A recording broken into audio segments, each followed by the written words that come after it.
Bio का थोड़ा सा इंट्रोडक्शन बताते हैं, फिर हम टॉपिक शुरू करेंगे, है ना। आप सभी नीट का एक एग्ज़ाम दे चुके हैं, तो आप सबको पता है कि ये आपका 360 मार्क्स के आएंगे। पहले आपने देखा था कि इससे अर्लियर पेंडेमिक एरा में क्या थे, आपके पास क्वेश्चन जो है अधिक पूछते थे। पहले 100 क्वेश्चन आते थे, उसमें आपको 90 सॉल्व करने पड़ते थे। लेकिन अब इस साल से जो है 2025 से इसमें थोड़ी सी करेक्शन हो गई, है ना। अब आपके पास 90 क्वेश्चन ही आएंगे और 90 के 90 क्वेश्चन सॉल्व करने होंगे। ना तो आपको फिजिक्स केमिस्ट्री में कोई ऑप्शन मिलेगा, ना ही बायो में मिलेंगे, है ना। बायो में जो आपको ये इस बार भी आपने अगर देखा होगा तो आपने एग्ज़ाम भी दिया है, तो ज़्यादा कुछ इसके बारे में आपको खुद ही पता है। अप्रॉक्स 88 क्वेश्चन जो थे वो आपको एनसीईआरटी से थे।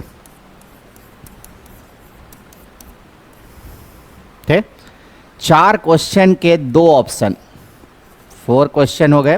इंग्लिश, हिंदी इंग्लिश दोनों में बोलेंगे, है ना। हिंदी तो अच्छे से समझ लेते हैं ना, हाँ चलिए। तो हिंदी तो आपको 4 क्वेश्चन के 2 ऑप्शन आ जाइए। 4 क्वेश्चन के ऐसे 2 ऑप्शन, 4 क्वेश्चन हो गए। मतलब इसमें आपको 2 ऑप्शन थे। 2 ऑप्शन में एक तो एनसीईआरटी से था, एक एनसीईआरटी से बाहर था। मतलब अगर मान के चले इस 4 क्वेश्चन के अगर हाफ ऑफ ऑप्शन को माने तो ऐसे 2 क्वेश्चन ही हुए जो आउटसाइड द एनसीईआरटी पूछा गया, बाकी सारे क्या थे, एनसीईआरटी से। ठीक, मतलब आपकी वही बुक जो एनसीईआरटी होगी, जो एक 11th की है और एक आपके पास 12th की है, यही 2 बुक आपको पूरे 1 साल में पढ़नी है। और इसी से आपको आसानी से 360 में 360 भी ला सकते हैं आप, 350 भी ला सकते हैं, आप पर डिपेंड करता है ना। आपको जो पढ़ाई जाएगी 1 साल में, उससे आप 360 आसानी से गेन कर सकते हो। और बायो ऐसा टॉपिक है, उसमें आप आसानी से अगर पढ़ सके 350 तो ईजिली आ जाते हैं। जिन बच्चे का बायो अच्छा होता है वो 360 350 तो आराम से ले आते हैं, क्योंकि ये अचीवेबल है। आराम से 340 से 350 आसानी से आ जाते हैं बच्चे को, है ना। और आप इसको 1 आवर में आसानी से कर भी सकते हैं। तो हमने अभी क्या बोला कि अपनी जो आप नीट की प्रिपरेशन करेंगे उसमें थोड़ी सी फैक्ट्स हम बता दें। इसके लिए पहले आपके पास क्या था कि 360 के क्वेश्चन, 360 मार्क्स लाने के लिए पहले 100 क्वेश्चन आते थे। पेंडेमिक एरा में ये ऑप्शन दिया गया था, बट इस 2025 के बाद आपके पास ये ऑप्शन हट गए। अब 90 क्वेश्चन आएंगे, 90 में सॉल्व करने होंगे आपको। 90 फिजिक्स में, केमिस्ट्री में भी ऑप्शन हट गया और बायो में भी हट गया। ठीक, आपके कितने मार्क्स आए थे इस बार? हाँ, नीट में कितने आ रहे हैं? ठीक है, कोई बात नहीं, अब हो जाए। तो आपको क्या करना है, अब जो है अपने पास जो 2025 की पेपर देखें तो इसमें 88 क्वेश्चन आपको एनसीईआरटी से थे। क्लियर? बायो में बता रहे हैं, बायो की, मेरी बायो की, फिजिक्स केमिस्ट्री की सर सब बताएंगे, है ना। बायो में 90 क्वेश्चन में 88 किससे थे, एनसीईआरटी से। 4 क्वेश्चन के हाफ ऑफ ऑप्शन किससे थे, एनसीईआरटी से बाहर। क्लियर? आप सबने पेपर दिया है तो एनसीईआरटी से बाहर, तो मान के चलिए 2 क्वेश्चन हो गया। अगर 4 क्वेश्चन के हाफ ऑप्शन को मानेंगे तो 2 क्वेश्चन कहाँ आया, एनसीईआरटी से बाहर। और ये 2 क्वेश्चन भी आप आसानी से बना सकते हैं, ऐसा नहीं था कि आप उसको सॉल्व नहीं कर सकते थे। तो आप जो, अगर आपने प्रॉपर एनसीईआरटी की रीडिंग की लाइन बाय लाइन, तो ये अचीवेबल है, कोई बड़ी बात नहीं है। 360 में 360 भी बहुत सारे बच्चे को आते हैं, कुछ ऐसा नहीं। 340 तो एवरेज आता है। बायो का एस्पेक्ट्स, अगर जिनकी बायो अच्छी होती है उनके पास 360 तो में 340 तो ईजिली आ जाता है। और 340 आपका आ गया तो उधर 300 320 भी लाएंगे तो 650 प्लस कर सके, है ना। पिछली बार 650 पे सिलेक्शन रुका था, बट इस बार थोड़ी सी सिलेक्शन नीचे आएगी। मान के चलिए 60 to 80 मार्क्स जो है वो कम हो जाएंगे अप्रॉक्स, है ना, पिछली बार के अप्रॉक्स में। आपके यहाँ थोड़ा सा एडवांटेज रहता है। पिछली बार अगर अदर स्टेट में 650 था तो आपका 20 मार्क्स का गेस होता है ना। आपके यहाँ 620 630 पे हो जाता है सेलेक्ट, है ना। यही ना, यही ट्रेंड है ना मेडिकल कॉलेज मिलने के लिए, है कि नहीं। यही मतलब अगर दिल्ली से कंपेरिजन करें, यूपी से कंपेरिजन करें तो 20 मार्क्स का आपको थोड़ा सा बेनिफिट मिलता है। वेस्ट बंगाल में, उड़ीसा में, इनमें थोड़ा मिलता है। महाराष्ट्र में भी मिलता है थोड़ा सा 20 मार्क्स। अगर मान लीजिए नॉर्मल की कटअप, अगर मान लीजिए इस बार 560 आ गया तो आपकी 540 हो जाएगी। 20 मार्क्स का आपको थोड़ा सा एडवांटेज मिलता है। वो अलग अलग स्टेट पे वेरी करता है, किस स्टेट में कैसे कॉलेज है, किस तरह से परफॉर्म आ रहा है ना। तो जो आपको बायो में क्या करना है वो मैं आज थोड़ा सा बताऊँगा, फिर मैं टॉपिक स्टार्ट करूँगा, है ना। अपनी जो टॉपिक स्टार्ट होगी, आपने सबने कुछ ना कुछ बायो तो 11 12 में ही पढ़ी होगी और इस बार भी पढ़ी होगी, है ना। कितनी बार की ड्रॉप है, पहली बार की ड्रॉप है, सेकंड है, अच्छा। तो बायो के हर टॉपिक से थोड़े बहुत तो फैमिलियर होंगे अच्छी तरह से, और बायो में लगभग सबको जो है वो 200 या 200 प्लस मार्क्स तो आ ही गए होंगे, आ गए होंगे ना।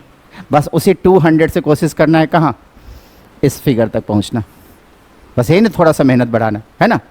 और अब मैं बताता हूँ क्या क्या पढ़ना है। जिस ऑर्डर से हम पढ़ेंगे, सबसे पहली वाली यूनिट हम लोग पढ़ेंगे cell as unit of life. हम जिस यूनिट से अपनी बायो के स्टार्ट करेंगे वो कौन सा होगा, cell as unit of life. इसमें 3 टॉपिक है ना, एक है cell as unit of life, दूसरी है बायोमोलिक्यूल, और थर्ड टॉपिक है आपका सेल साइकिल और सेल डिवीजन।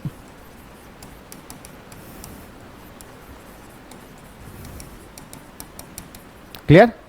पूरी टॉपिक को समझने के लिए, पूरी बायो को समझने के लिए मेरा मानना है कि ये आपको ये 3 टॉपिक सबसे पहले पता होना चाहिए। जैसे एनसीईआरटी की जो लाइन है, एनसीईआरटी अपनी स्टार्टिंग लिविंग वर्ल्ड से करता है। एनसीईआरटी अपनी स्टार्टिंग किससे कर रहा है, लिविंग वर्ल्ड से।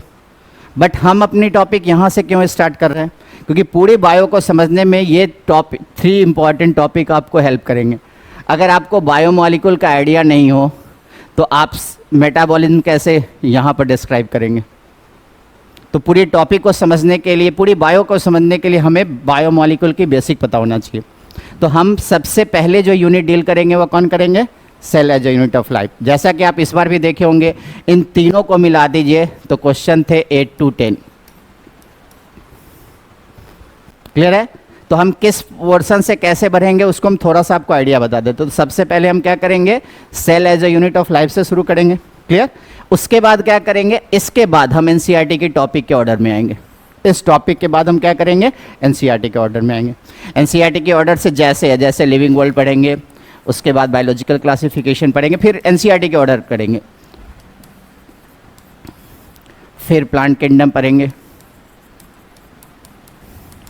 फिर सो ऑन, ऐसे ही एनिमल किंगडम, ऐसे ही सो ऑन बढ़ते जाएंगे। बस एक ट्रेंड हम लोग को चेंज करना है, वह कौन, सेल, बायोमॉलिक्यूल और सेल साइकिल और सेल डिवीजन। ये पहले पढ़ाएंगे, क्योंकि इसके बिना अगर हम लिविंग वर्ल्ड आपको करें तो बहुत सारे एस्पेक्ट्स में आपको प्रॉब्लम होगी ये सारे वर्ड्स की।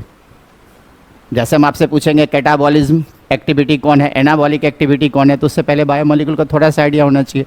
और जब से आपने होस्ट संभाला है, 2 टॉपिक तो आपके पास है। जब से साइंस पढ़ी है, सेल तो ज़रूर होगा और पॉल्यूशन, ये 2 तो आपने जब से बेसिक साइंस से भी पढ़ी है तब से, तो इस टॉपिक से आप कोरिलेट कर पाते। और ये ऐसी टॉपिक है जो एग्ज़ाम के पॉइंट ऑफ व्यू से भी काफ़ी इंपॉर्टेंट है। इस बार भी 10 क्वेश्चन थे इन तीनों से। इस 3 टॉपिक को मिला के कितने क्वेश्चन थे, 3 क्वेश्चन थे। अब हमें क्या करना है, लाइन बाय लाइन वही एनसीईआरटी पढ़नी है, और आपको ये बताना है कि आज तक आपने गलती कहाँ किया है। पढ़ते वही बुक है ना, बस गलती कहाँ करते हैं और फोकस कहाँ करना है। मेरा काम क्या है, मैं 21 ईयर से इस फील्ड में हूँ, और ऐसी कोई ब्रांड नहीं है भारत की जिसमें मैंने 6 साल से अधिक सर्व नहीं किया हो। तो अब मैं मतलब पूरी तरह से जो सैचुरेट कहते वो हो चुका हूँ। मतलब 20 ईयर में भारत के जिस ब्रांड का नाम लिया सब में 6-6 साल 7-7 साल पढ़ाया हुआ हूँ, है ना। तो मतलब अगर 4 ब्रांड भारत के नाम किसी का नहीं लूँगा, 4 ब्रांड अगर भारत के बाहर है, सब में 6 ईयर प्लस में पढ़ा चुका हूँ। तो मार्केट की ऐसी कोई इंस्टीट्यूट नहीं है या कोई ऐसी कंसेप्ट नहीं है जो मुझे नहीं पता है। बस मुझे क्या करना है, आपको उस बुक को कैसे डिलीवर करना है वो बताना है।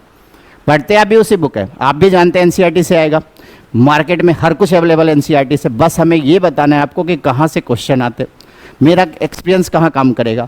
मैं आपको ये बताऊंगा कि उस एक चैप्टर में, जैसे इस पहले चैप्टर में जितने की फैक्ट्स है उसको सेपरेट करूंगा। एग्जामिनर जब क्वेश्चन सेट करता है, एक एग्जामिनर के पास एक टॉपिक से क्वेश्चन बनाने के लिए 4 या 5 क्वेश्चन देने का ऑप्शन होता है। तो वो जनरल फैक्ट्स पे क्वेश्चन नहीं देता, क्वेश्चन किस पे देता है, की फैक्ट्स पे। और यही डिफ्रेंशिएट करना होता है। मेरा काम यही है, मैं आपको उस पूरे टॉपिक में, बायो में आप कहाँ फंसते हैं, आपको ये नहीं पता होता है कि जनरल फैक्ट्स कौन है और की फैक्ट्स कौन है। मैं स्पेसिफाई कर दूंगा इस पूरे चैप्टर में जो 40 की फैक्ट्स बनेंगे उसको स्पेसिफाई कर दूंगा, और पॉसिबिलिटी है उसी से क्वेश्चन देने की। जब एग्जामिनर के पास ऑप्शन होता है किसी टॉपिक में कम क्वेश्चन देने की, तो किसको फोकस करता है, की फैक्ट्स को। और मैं आपको जनरल फैक्ट्स और की फैक्ट्स में क्या करूँगा, सेपरेट कर दूंगा। तो आप पढ़ेंगे तो सब, बट की फैक्ट्स पे क्या करेंगे, मोस्टली फोकस करेंगे। एक ही बुक पढ़नी है 11th में, एक ही बुक आपको 12th में, 2 ही बुक से पूरी बायो आनी है 360। कुछ नए कुछ नहीं पढ़ने हैं। जितने भी तैयारी करेंगे सबका क्या होगा, मेन ऑब्जेक्टिव क्या होगा, एनसीईआरटी को याद करना। हम आपको पीवाईक्यू देंगे, उसकी मेन ऑब्जेक्टिव होगी क्या, एनसीईआरटी की लाइन याद करना। हम फिल इन द ब्लैंक्स देंगे, उसका भी मेन ऑब्जेक्टिव क्या होगा, एनसीईआरटी करना। मतलब एनसीईआरटी की जो लाइन है उसी को मगअप करना है आपको, और कोई दूसरा काम नहीं करना है बायो में, कोई दूसरी बुक पढ़नी नहीं है। इस बार भी केवल 88 क्वेश्चन इससे थे, काफ़ी है। अगर 2 क्वेश्चन का ऑप्शन भी अगर आपने स्टेटमेंट में था जो अलग, उसको अगर आप कर सकते तो 2 क्वेश्चन भी आप आसानी से सॉल्व कर सकते हैं अगर एनसीईआरटी समझ में आ गया। समझ में आ गया कैसे पढ़ना है, क्लियर हो गया, क्लियर हो गया। हाँ, अब जैसी पढ़ाई होगी उसका बताते हैं। आपको जो क्लास पढ़ाई होगी उसको क्या करेंगे, उस दिन तो कम से कम रिवाइज जरूर कर लेंगे, है ना। जैसे मैं आज 3 घंटा जो पढ़ाऊंगा आपको, है ना, 1.5 घंटे के 2 वक्त में, उसकी रिवीजन आज मस्ट हो जानी चाहिए। एक बार आज देख लेंगे, एक वीक में कम से कम, मतलब इस वीक में विद इन अ वीक किसी दिन एक बार मौका मिले एक बार और देख लेंगे। फिर कम से कम 15 डेज़ के अंदर में उसको एक बार देख लीजिएगा, है ना, जो कंटेंट्स पढ़े। तो धीरे धीरे फिर 1 आवर में, तो इससे क्या होगा, 1 आपको जो मंथ में, तो धीरे धीरे क्या होगा, वो लॉन्ग टर्म मेमोरी में चला जाएगा। उस बेस्ट क्वेश्चन करेंगे, क्वेश्चन में कोई प्रॉब्लम होगी फिर उसको देखिएगा, क्लियर। तो पढ़ना बहुत आसान है, कुछ नहीं करना है, बैकलॉग नहीं रखना है। बस आप क्या करते हैं, जब आपकी टेस्ट डिक्लेयर हो जाती है तब पढ़ते हैं, बस यही काम करते हैं। वही नहीं करना है, हर दिन का काम हर दिन कर लीजिए, कुछ नहीं करना होता है। जितने बच्चे कम्पीट करते हैं, 21 लाख बच्चे इस बार भी बढ़े थे, 21 पॉइंट समथिंग, है ना, सेलेक्ट 1 लाख होंगे। अभी 20 लाख बच्चे से क्या करते हैं जो सेलेक्ट नहीं होते, और 1 लाख क्या करते हैं, बस वो पर डे का काम पर डे करते हैं, बैकलॉग नहीं रखते, बस एक डिफरेंस, बाकी और कुछ नहीं। कोई ऐसा, उनके लिए भी 24 आवर रहता है, आपके लिए भी 24 आवर। आप आज का काम आज करके सोइए। मैंने जितने बच्चे को आज तक देखा है जो आज का काम आज करके सोते हैं, कभी ऐसा होता ही नहीं कि जो कम्पीट करे, हमेशा तैयार रहते हैं। आप उनको कहो कि आज हम टेस्ट लेंगे सरप्राइज, तैयार रहते हैं, सेलेक्ट कर जाते हैं। आप 90% बच्चे जो नहीं सेलेक्ट होते वो क्या करते हैं, मैं टेस्ट अगर रखूँगा संडे को तो फ्राइडे से पढ़ाई शुरू करते हैं। अब अगर 21 डेज़ के बाद अगर टेस्ट हो रही है तो पूरे जो गैप हो जाते हैं 19 डेज़ की, वो उनको काफ़ी ज़्यादा हो जाता है। कभी एक टॉपिक रिवाइज कर पाते हैं, किसी पर्टिकुलर समय दे पाते हैं, किसी को नहीं। पर डे आप रूटीन वे में पढ़े, जितनी टाइम यहाँ पढ़ाई होती है उतना ही उतने ही आप घर पे पढ़े, काफ़ी है। बहुत सारा समय होता है 24 आवर्स में, है ना। 8 के स्लॉट में भी बांट लेंगे, काफ़ी समय होता है।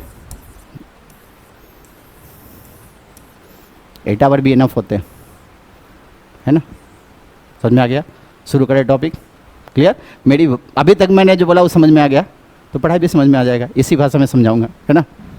समझेंगे, क्लियर। चलिए टॉपिक स्टार्ट करें। कैसे शुरू करूंगा, क्लियर हो गया। पहले ये 3 यूनिट कवर करूंगा, फिर एनसीईआरटी के ऑर्डर में आ जाऊंगा, फिर एनसीईआरटी की लाइन बाय लाइन आऊँगा, है ना। पहले यहाँ पर पहुँचने के ये 3 टिप के बाद फिर एनसीईआरटी के ऑर्डर से ही देखेंगे सारे, क्लियर। क्योंकि आप लिविंग वर्ल्ड से शुरू करने से क्या होगा कि इन तीनों की ज़रूरत पड़ेगी आपको, है ना। इसलिए हमको स्टार्ट, नहीं तो कोई दिक्कत नहीं था लिविंग वर्ल्ड पढ़ाना। हमारे लिए बायो का पहले 38 चैप्टर पढ़ना था, अब आपको 32 चैप्टर पढ़ना है। अब चैप्टर भी आपको एनसीईआरटी ने आसान कर दिया। धीरे धीरे डॉक्टर बनने की राह आपके लिए आसान करते जा रहा है। पहले कितने चैप्टर पढ़ने थे, पूरी बायो में 38, अब 32 पढ़ने। 11 से भी टॉपिक हटे हैं, 12 से भी हटे, और हर टॉपिक से भी डिलीट किया है कुछ पोर्शन, तो डिलीटेड पोर्शन नहीं पढ़ेंगे, जितने पोर्शन है उतनी ही कवर करेंगे, है ना। जैसे लिविंग वर्ल्ड से भी बहुत सारे पोर्शन कवर किया है, आपको जो है हटा दिया है, टेक्सोनोमिक टूल्स हटा दिया है, आपके पास जो है वो पहले कैरेक्टरिस्टिक ऑफ लिविंग था वो हटा दिया है, तो लिविंग वर्ल्ड को भी सॉर्ट कर दिया है, बहुत सारे चैप्टर भी हटाया है ना। तो वो डिलीटेड पोर्शन को छोड़ दीजिए, तब भी आपको स्टिल कितने टॉपिक पढ़ने हैं, 32, और 32 में आपके आसानी से 360 मार्क्स हो जाएंगे। क्लियर हो गया। चलिए सबसे फर्स्ट टॉपिक स्टार्ट करें।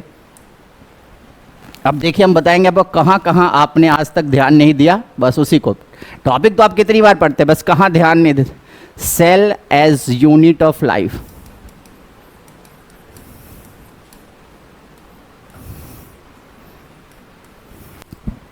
स्टार्ट करें यहां से। देखिए अब 90% बच्चे क्या करते हैं, जो इंट्रोडक्शन एनसीईआरटी ने दिया है उसको छोड़ के चलते हैं, है ना। और इस बार क्वेश्चन था नीट 2025 में, आप सबने पेपर दिया है, तो इसके लिए आपको कोई ऐसी चीज़ नहीं है जो मैं बताऊंगा और आपको इसके बारे में रिलेटेड पता हो। आप उस इंट्रोडक्शन वाले पोर्शन से एक लाइन का क्वेश्चन था, कौन सा, रिडक्शनिस्ट बायोलॉजी।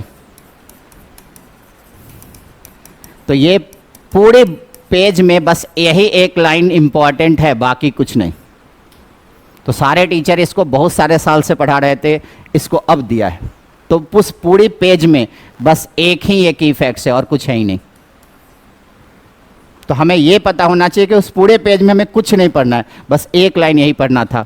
ये कितने साल से पढ़ाया जा रहा था, अब जाके पूछा है, अब सब पढ़ेंगे, अब किसी का गलती नहीं होगा, क्योंकि एक बार पूछ दिया ना। जब आप एग्जाम में जो क्वेश्चन गलत करके आते हो वो फिर फर्दर आपसे गलत नहीं होता है। अब इस बार जिनका गलत हो गया था, अब ये कभी भी किसी साल पूछा जाएगा, किसी बच्चे से गलत नहीं होगा। लेकिन इससे पहले बहुत सारे बच्चे ने इस क्वेश्चन को गलत कर दिया है ना। रिडक्शनिस्ट बायोलॉजी क्या होता है? टू स्टडी फिजियोकेमिकल अप्रोच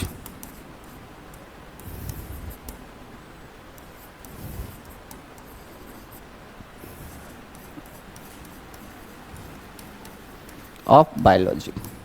मतलब बायोलॉजी पढ़ने के लिए ऐसा नहीं है कि आपको केवल बायोलॉजी से काम चलाना पड़ेगा, आपको फिजिक्स और केमिस्ट्री की भी नॉलेज होनी चाहिए, है ना। तभी डॉक्टर बनने से पहले फिजिक्स केमिस्ट्री भी पढ़ाई जाती है।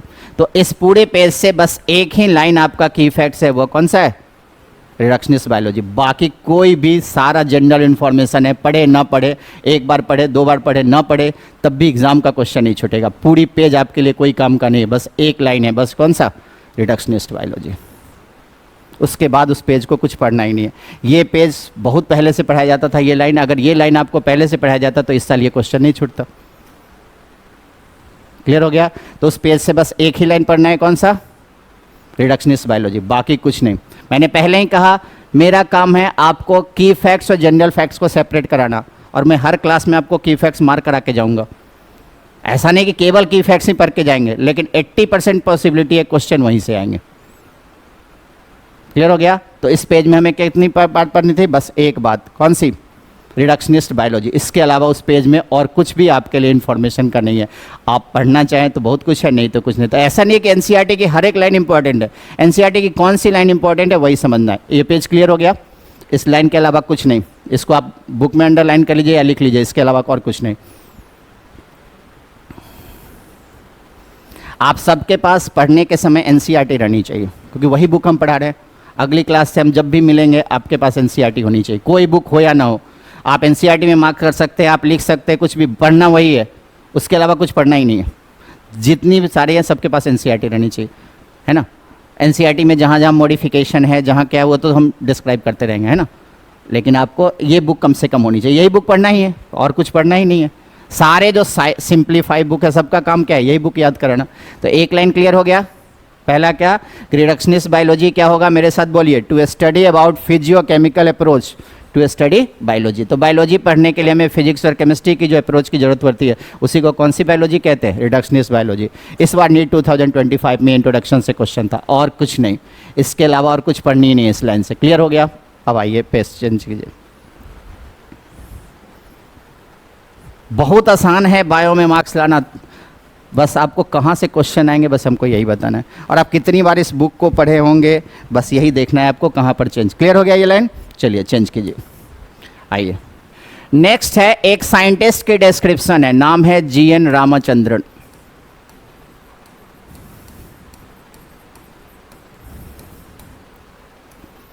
अब क्या होता है, आप टॉपिक को जब स्टार्ट करते हैं तो हर यूनिट से पहले एक साइंटिस्ट की डिस्क्रिप्शन है, और इसको मैक्सिमम बच्चे इग्नोर कर देते हैं, इनको पढ़ते ही नहीं।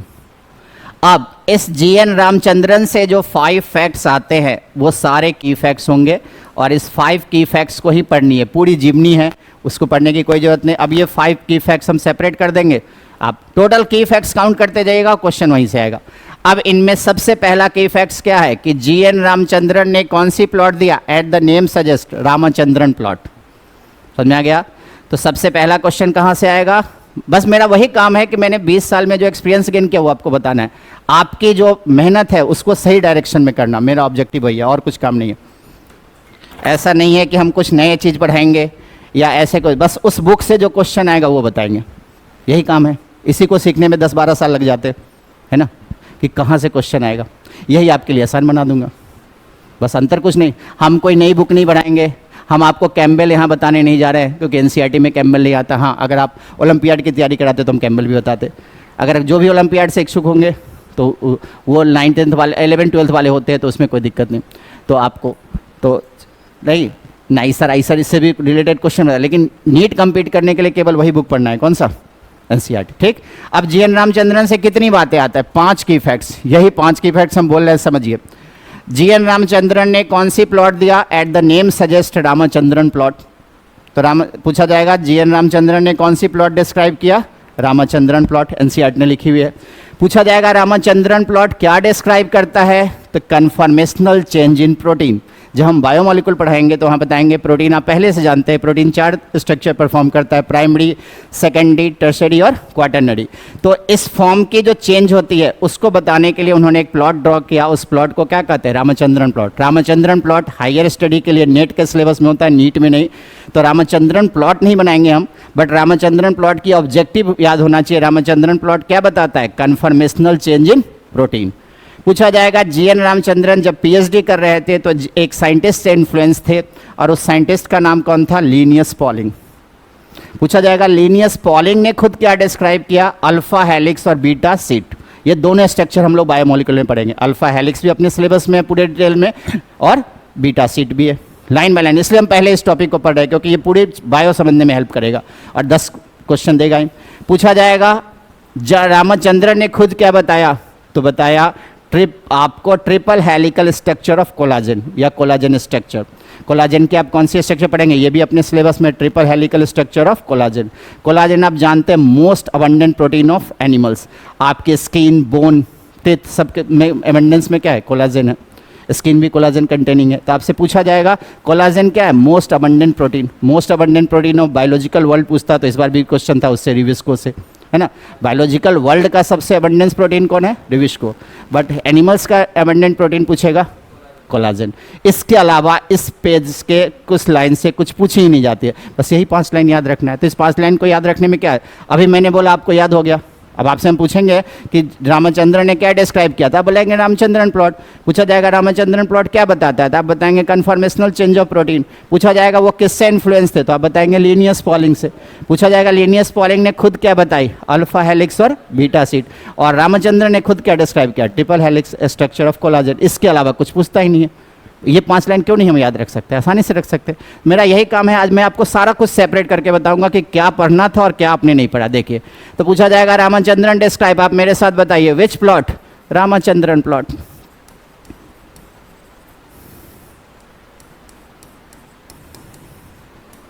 पूछा जाएगा रामचंद्रन प्लॉट हमें क्या आइडिया बताता है? ऑब्जेक्टिव ऑफ रामचंद्रन प्लॉट क्या होती है? रामचंद्रन प्लॉट मुझे आता है लेकिन आपको बताने की जरूरत नहीं है। मैं रामचंद्रन प्लॉट पूरे डिस्क्राइब कर सकता हूँ, लेकिन आपके इन्फॉर्मेशन के लिए वो जरूरी नहीं है। ऑब्जेक्टिव क्या होगी? ऑब्जेक्टिव होगी कन्फॉर्मेशनल चेंज इन प्रोटीन। जो जरूरत है बस वही पढ़ना है, नहीं तो पढ़ने के लिए तो बायो में बहुत कुछ है। Conformational change in protein.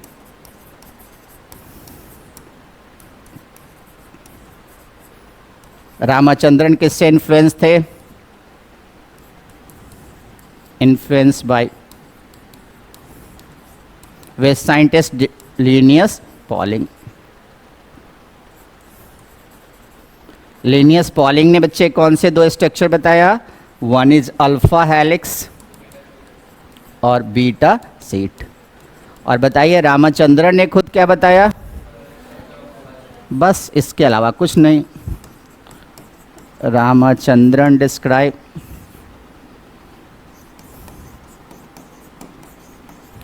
Triple helical structure of collagen. अब यहाँ 2 इंटरेस्टिंग और एग्जाम के लिए आपको इंपॉर्टेंट फैक्ट्स है। The most abundant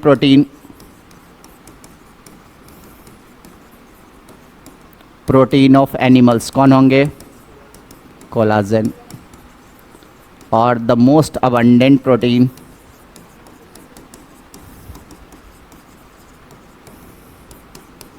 of biological world. ऐसा कोई चीज़ है जो मैं बता रहा हूँ और आप ना जानते हो? बस मेरा यही काम है आपको सही इन्फॉर्मेशन बताना, जिससे कम मेहनत में आप सही आउटपुट कर सके।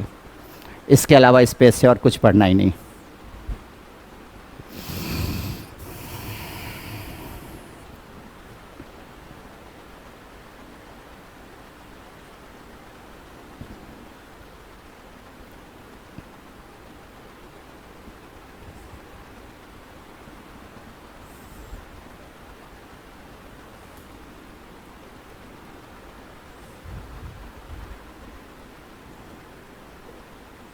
आप उसको एनसीईआरटी में भी गैप रहता है उसमें लिख सकते हैं, नोटबुक में लिख सकते हैं, कहीं भी लिख सकते हैं, कोई दिक्कत नहीं। एनसीईआरटी में भी काफ़ी स्पेस रहता है ऊपर नीचे लिखने के लिए, बहुत कुछ रहता है ना, बहुत सारे स्पेस देता है कि आप उस लाइन में से हटा के की फैक्ट्स बना सकते हैं, है ना।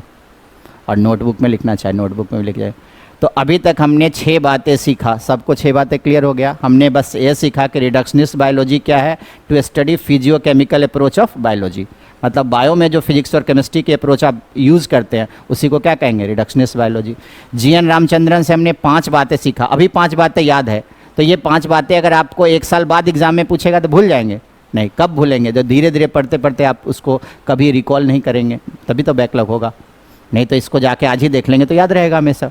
अब आपसे हम पूछे ये लाइन अगर हम यहाँ से हटा भी दे और आपसे पूछे तो आप नहीं बता सकते हैं कि रामचंद्रन ने क्या बताया था, आप बताइएगा रामचंद्रन प्लॉट। पूछा जाएगा रामचंद्रन प्लॉट एक्चुअल नहीं पढ़नी है, रामचंद्रन प्लॉट नेट के सिलेबस का है, नीट में नहीं पढ़नी है, बट यहाँ पर लिखा है कि रामचंद्रन प्लॉट क्या करता है, कन्फॉर्मेशनल चेंज इन प्रोटीन बताता है। पूछा जाएगा वो किससे इन्फ्लुएंस थे, लीनियस पॉलिंग से। पूछा जाएगा अब इनकी बर्थ कब हुई, डेथ कब हुई, कहाँ पढ़े, क्या, उस सब से कोई क्वेश्चन नहीं आता, सब दिया हुआ है, उस सब से नहीं आता, बस हमें पूछा जाएगा ये किससे इन्फ्लुएंस थे, तो लिखा हुआ है लीनियस पॉलिंग से। बोलेगा लीनियस पॉलिंग ने कौन सी को स्ट्रक्चर बताई, अल्फा हेलिक्स और बीटा शीट। पूछा जाएगा इनकी खुद डिस्क्रिप्शन किस में बेस्ड थी, तो triple helical structure of collagen. इसके अलावा और कुछ नहीं पढ़ना है। क्लियर हो गया? अब नेक्स्ट पेज आइए। नेक्स्ट पेज जो दिया हुआ है यहाँ से मोस्टली बच्चे टॉपिक स्टार्ट करते हैं, यहाँ से सब पढ़ते हैं, यहाँ से जहाँ से टॉपिक से स्टार्ट हुआ यहाँ से सब पढ़ते हैं। तो अगर इससे पहले क्वेश्चन अगर पूछ दिया, उससे 2 क्वेश्चन आए तो दोनों क्वेश्चन छूट जाएंगे। जैसे एक बार इंट्रोडक्शन से इस बार पूछ दिया तो मोस्टली बच्चे का छूट गया। तो हमें उस बुक की ना तो समरी छोड़नी है, ना उस बुक के कोई क्वेश्चन को छोड़ना है ना। जैसे इस क्वेश्चन में डी नोवो वर्ड है, कहीं भी एनसीईआरटी ने डी नोवो नहीं वर्ड यूज किया। सेल के सिंथेसिस जब आया डी नोवो होती है, ऐसा कहीं नहीं यूज किया है, लेकिन क्वेश्चन बनाने में डी नोवो वर्ड है। तो हम उस क्वेश्चन को बनाएंगे तब पता चलेगा कि डी नोवो वर्ड कहाँ है। बहुत सारे चीज़ आपको समरी में मिलेगा जो पीछे पैराग्राफ में नहीं है। बहुत सारे इफेक्ट्स मिलेंगे, ईआर के फंक्शन में मिले या ऑक्सीसोम के में मिले, बहुत सारे ऐसे वर्ड है जो वहाँ है यहाँ नहीं है, तो हमें समरी को भी नहीं छोड़ना है। तो इसी बुक से क्वेश्चन आता है, तो इस बुक की हमें पॉइंट बाय पॉइंट याद रखना है। क्लियर? अब इस टॉपिक को जहाँ स्टार्ट किया है तो एनसीईआरटी ने सबसे पहली लाइन लिखी है कि लिविंग और non living. Line by line NCERT he deal करेंगे, इसके अलावा कुछ नहीं पढ़ेंगे, बस इसको ये बताएंगे और जो पीवाईक्यू कभी पूछ लिया है उसको इंक्लूड कर देंगे। हाँ, लिविंग और नॉन लिविंग को डिफाइन करने के लिए आप और हम लिविंग हैं, ये सारे नॉन लिविंग है, इसको डिफ्रेंशिएट करने के लिए हमें एक बेसिक यूनिट की रिक्वायरमेंट होती है बच्चे, और उस बेसिक यूनिट को क्या कहते हैं, सेल। तो पहली लाइन यही लिखा है कि लिविंग और नॉन लिविंग को डिफ्रेंशिएट करने के लिए हमें क्या चाहिए, एक बेसिक यूनिट, और उस बेसिक यूनिट को क्या कहते हैं, सेल। क्लियर? दूसरा लिखा है सेल की बेसिस पे ऑर्गेनिज्म 2 तरह के होते हैं, जिसके पास सिंगल सेल होता है बच्चे उसको कहते हैं यूनिसेलुलर, एंड जिसके पास एक से अधिक सेल होते हैं उसको मल्टी सेलुलर। अब यहाँ पर हम आपसे पास आउट है तो कुछ फैक्ट्स पूछेंगे। आप 5 किंगडम क्लासिफिकेशन पढ़ते हैं बच्चे। 1 is Monera, Protista, Plantae, Fungi, Animalia. मैं इवोल्यूशनरी ट्रेंड लिख रहा हूँ, इवोल्यूशन यही होता है, इवोल्यूशन के ट्रेंड वही है। मोनेडा से इवॉल्व हुआ प्रोटिस्टा, उससे प्रिमिटिव प्लांटी, फिर फंजाई, फिर एनिमलिया, क्योंकि इवोल्यूशन कहता है जो हेट्रोट्रॉपिक ऑर्गेनिज्म होते हैं वो ऑटोट्रॉपिक से क्या होता है, एडवांस होते हैं। तो इवोल्यूशन की यही ट्रेंड है। इवोल्यूशन के ट्रेंड में जब आप लिखेंगे 5 किंगडम क्लासिफिकेशन तो मोनेडा के बाद कौन आएगा, प्रोटिस्टा, फिर प्लांटी, फिर फंजाई, फिर एनिमलिया, क्योंकि इवोल्यूशन कहता है हेट्रोट्रॉपिक ऑर्गेनिज्म, और इवोल्यूशन पढ़नी है ना हमें 12th में, तो इवोल्यूशन कहता है कि हेट्रोट्रॉपिक ऑर्गेनिज्म मोर एडवांस होते हैं किससे, ऑटोट्रॉपिक से। तो ये सब ऑटोट्रॉपिक है। तो आप एनसीईआरटी में जब कॉलम बना हुआ है टेबल तो उसमें मोनेडा बनाया हुआ है, फिर प्रोटिस्टा, फिर फंजाई, फिर प्लांटी और एनिमलिया, बट वो इवोल्यूशन ट्रेंड से नहीं है। इवोल्यूशन ट्रेंड से क्या होगा, मोनेडा, प्रोटिस्टा, प्लांटी, फंजाई और एनिमलिया। अब आपसे पूछेगा इसमें से कौन ऐसा किंगडम है जो यूनिसेलुलर का है, कौन सा, जिसमें केवल यूनिसेलुलर ऑर्गेनिज्म हो। मोनेडा नहीं बच्चे, गलत है, प्रोटिस्टा। प्रोटिस्टा यूनिसेलुलर यूकैरियोट्स की कैटेगरी है, मोनेडा नहीं। मोनेडा में आप सारे प्रोकैरियोटिक रखते हैं। बीजीए कहाँ आपका यूनिसेलुलर फॉर्म में मिलता है, रेयर ही यूनिसेलुलर फॉर्म है। फिलामेंटस फॉर्म भी मिलता है आपको, फिलामेंटस हो गया तो मल्टीसेलुलर फॉर्म हो गया। तो यहाँ क्या रखते हैं आप, ऑल प्रोकैरियोटिक ऑर्गेनिज्म के किंगडम है, यूनिसेलुलर का नहीं है। पूछेगा यूनिसेलुलर ऑर्गेनिज्म कहाँ रखे जाएंगे, यूनिसेलुलर का किंगडम कौन है, प्रोटिस्टा। प्रोटिस्टा यूनिसेलुलर यूकैरियोट्स है। तो यहाँ जितने भी यूनिसेलुलर ऑर्गेनिज्म है सब कौन से होंगे, किस किंगडम में आएंगे, अंडर किंगडम प्रोटिस्टा। क्लियर। ये तीन जो हो गया प्लांटी, फंजाई और एनिमेलिया, कौन से हो जाएंगे, मल्टी सेलुलर। इसमें मोस्टली ऑर्गेनिज्म, बायो में मोस्टली वर्ड लगाते हैं, ऑल ऑलवेज बायो के लिए नहीं बनता है, वो गलत होता है। अगर कोई लाइन आया उसमें ऑल लिखा हुआ, ऑलवेज लिखा हुआ है, नहीं भी इन्फॉर्मेशन है उसको गलत मान लीजिए। ऑल ऑलवेज बायो के लिए बनता नहीं, आता है ना, करेक्ट इनकरेक्ट 20 क्वेश्चन तो ऐसे ही होते हैं। तो उसमें अगर कहीं ऑल और ऑलवेज लग गया उस लाइन को गलत मान लीजिए, वो स्टेटमेंट गलत होगा, इसलिए मोस्टली वर्ड जोड़ते हैं। तो most of the Plantae, fungi और एनिमेलिया कैसे, मल्टी सेलुलर। प्रोटिस्टा एकमात्र ऐसी किंगडम अपने सिलेबस में वो यूनिसेलुलर, और मोनेडा में रखे जाएंगे मल्टी सेलुलर यूनिसेलुलर दोनों, बट कंडीशन क्या होने चाहिए, प्रोकैरियोट्स होने चाहिए, क्योंकि ये प्रोकैरियोट्स के, बाकी सारे क्या हैं, यूकैरियोट्स के। तो इसमें सारे एग्जाम्पल कौन से पढ़ते हैं आप, प्रोटिस्टा के, प्रोटिस्टा के ही सारे एग्जाम्पल। प्रोटिस्टा में हम लोग क्राइसोफाइटा से शुरुआत करते हैं। क्राइसोफाइटा में दो मेंबर आपने देखा था, डायटम्स और डायटम्स और डेस्मिट्स, है ना। फिर डाइनोफ्लेजलेट्स है, यूग्लिनोइड है, स्लाइमोल्ड्स है। जो आप प्रोटोजोआ कंडीशन पढ़ते हैं उसमें अमीबा पढ़ते हैं, है ना, पैरामीशियम पढ़ते हैं, सब कहाँ आएगा, यूनिसेलुलर में। एनसीईआरटी ने लिखा है यूनिसेलुलर ऑर्गेनिज्म की फ्री एग्जिस्टेंस हो सकती है और ये कैपेबल होता है अपनी मेटाबॉलिक एक्टिविटी करने में। तो यहाँ एक की फैक्ट्स लिखा है, एनीथिंग, की फैक्ट्स को हम सेपरेट करते जाएंगे। Anything less than a typical cell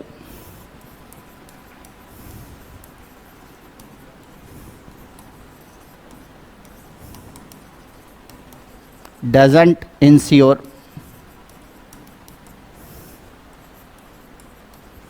independent existence।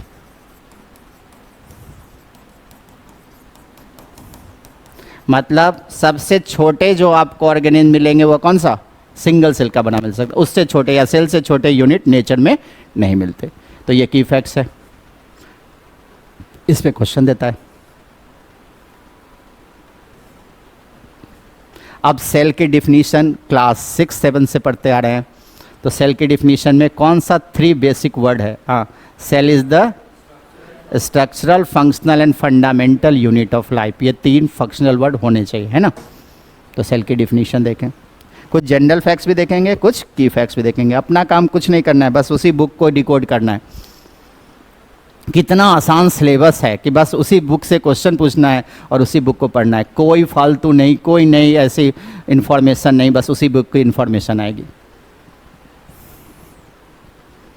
तो बायो में अगर 340 नहीं आता है मतलब आपने सही से बायो पढ़ा ही नहीं है, बस सुपरफिशियल पढ़ लिया है। 250 मार्क्स आना या 300 मार्क्स लाना बायो में वही बात है जैसे फिजिक्स में 120 आना, है ना। फिजिक्स का 120 मार्क्स जो होता है बायो के लिए 300 मार्क्स वही होता है। बायो अच्छा कब माना जाता है, जब 340 प्लस आए, 320 प्लस मार्क्स तो आना ही चाहिए, तभी आप इधर अच्छे मार्क्स कर सकते हैं ना। जहाँ ईजिली अचीव कर सकते हैं उसको पढ़ना बहुत आसान है। इसके पेपर 1 घंटे में बच्चे बना लिए होंगे, आपने 1 घंटे में पूरी बायो बना ली होगी, कलर भी कर लिया होगा, है ना। तो 1 घंटे में आपको 360 मार्क्स आ सकता है। बाकी 2 घंटा आपके पास है, 1 घंटा फिजिक्स बनाइए, 1 घंटा केमिस्ट्री बनाइए। इसमें तो 360 अगर मार्क्स में 340 आ गया तो सिलेक्शन तो वहीं पर कंफर्म हो जाता है आपका। फिर 2 आवर में 1 घंटे फिजिक्स बनाएंगे आप। मेन एग्जाम में जो 3 घंटे का होता है उसका डिस्ट्रीब्यूशन बता रहे हैं। अब 3 आवर्स 20 मिनट का तो होता नहीं, अब तो 3 आवर्स के होंगे। अब तो सब कुछ आपको ऑप्शन वाली ऑप्शन हटा दिया गया। क्लियर हो गया। अब देखिए, तो सेल के डिफिनीशन में हम लोग सबको पता है कि सेल में 3 वर्ड सर्च करना है, बाकी और कुछ नहीं। क्या सर्च करना है, cell is the structural, functional and fundamental unit of life.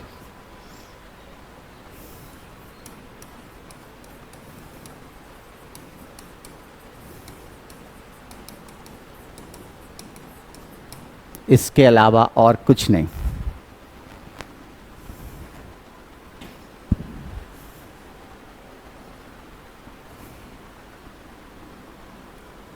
जैसे मैं बोल रहा हूँ वैसे फैमिलियर है ना, पूरी इंग्लिश या पूरी हिंदी तो नहीं बोलना, ये इंग्लिश मिक्सर, ठीक है ना, समझ में आ रही है ना, है ना।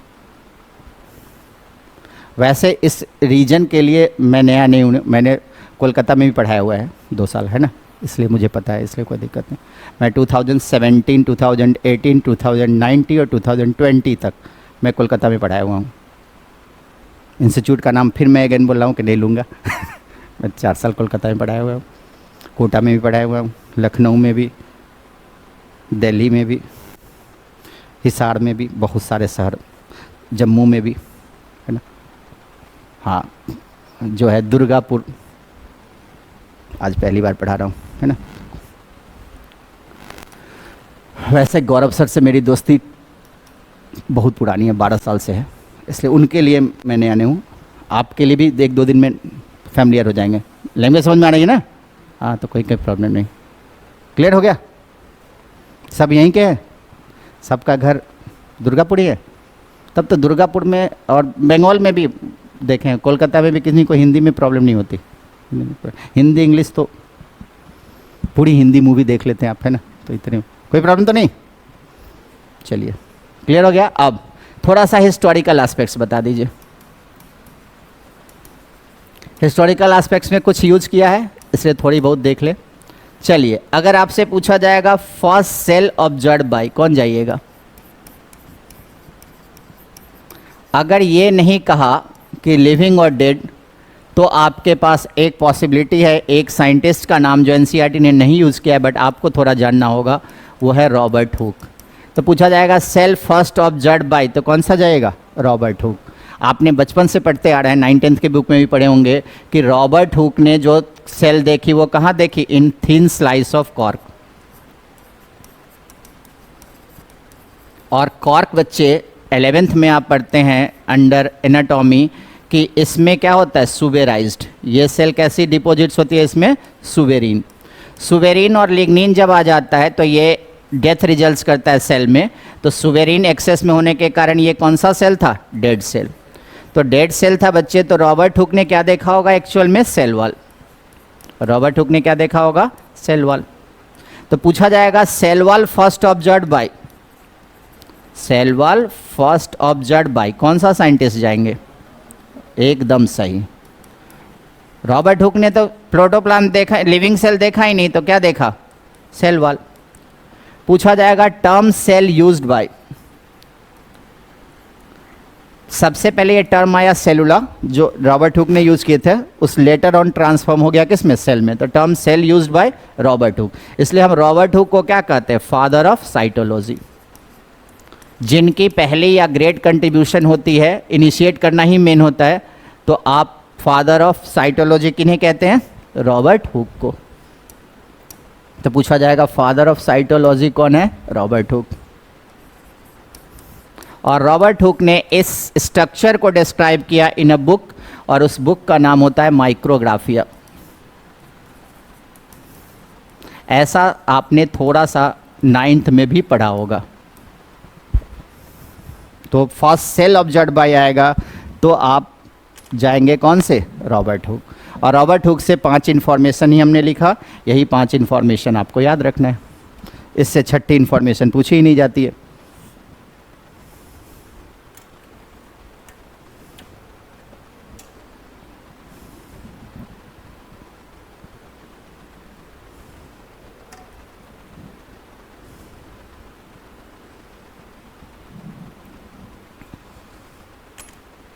बायो तो पूरा याद हो जाएगा आपको, वैसे भी पहले से ही आपको बहुत कुछ पता है, बस थोड़ा थोड़ा में बताना है, कहाँ कहाँ आपने छोड़ा था उसी को रिकॉल करना है।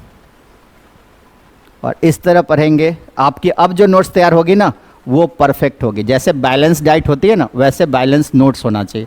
क्योंकि बायो में क्या होता है ना, अगर आप जैसे फिजिक्स केमिस्ट्री में भी, इस बार भी फिजिक्स के ऐसे क्वेश्चन कुछ थे जिसमें अगर आप फंस गए तो आपको 5-5 मिनट लग जाते। 5 क्वेश्चन ऐसे थे कि आप उसमें लगे 25 मिनट आपको उसी में बर्बाद हो जाता, बाकी सारे क्वेश्चन 40 नॉर्मल भी थे। तो वो ऐसे, तो वैसे ही है, अगर आप किसी टॉपिक में अगर बह गए तो आप सालों भर सेल ही पढ़ते रह सकते हैं, है ना। तो हमें ये भी पता होना चाहिए कितनी बातें चाहिए, सबसे इम्पॉर्टेंट यही है। मोटी मोटी बुक भी मार्केट में अवेलेबल है ना, काफ़ी सारे, है ना। सिंप्लीफाई करने के नाम पर में बहुत सारे इन्फॉर्मेशन है जो कोई काम का नहीं। साइंटिस्ट के डिस्क्रिप्शन भी पूरे दिए हुए ब्लॉक में, सबकी कोई ज़रूरत नहीं। हमें बस जितनी बातें पूछी जाती है बस वही देखना है। ये लाइन ना भी होते हुए थोड़ा सा चाहिए, क्योंकि इनको हम फादर ऑफ साइटोलॉजी कहते हैं। और साइटोलॉजी होती है study about structural aspects of cell, है ना। सेल की अगर स्ट्रक्चरल एस्पेक्ट्स के स्टडी करें तो क्या कहलाएगा? साइटोलॉजी। पूरी फंक्शनल एस्पेक्ट्स स्टडी करें या फिजियोलॉजिकल तो सेल बायोलॉजी। तो आपसे पूछा जाएगा क्या कि फर्स्ट सेल ऑब्जर्व बाय, तब आप कौन सा साइंटिस्ट जाएंगे, रॉबर्ट हुक। अब आइए एनसीईआरटी की लाइन जो है, फर्स्ट लिविंग सेल पूछा जाएगा ऑब्जर्व बाय, तो एनसीईआरटी के अकॉर्डिंग जो है वो कौन सा जाएंगे, लिवेनहुक। क्लियर, क्योंकि ये जो सेल ऑब्जर्व किए थे वो कौन सी सेल है, डेड सेल। तो आपसे पूछा जाएगा फर्स्ट डेड सेल ऑब्जर्व या फर्स्ट सेल ऑब्जर्व, तो रॉबर्ट हो जाएगा। हाँ, फर्स्ट लिविंग सेल ऑब्जर्व, तो कौन सा जाएगा, लिवेनहुक।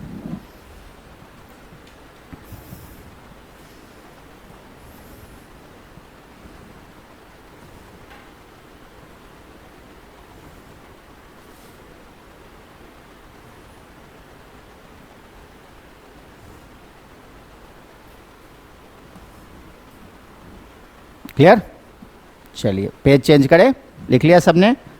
चलिए अब आइए, अब पूछा जाएगा बच्चे फर्स्ट लिविंग सेल ऑब्जर्व, तब आप एनसीईआरटी के अकॉर्डिंग जाएंगे। फर्स्ट लिविंग सेल ऑब्जर्व,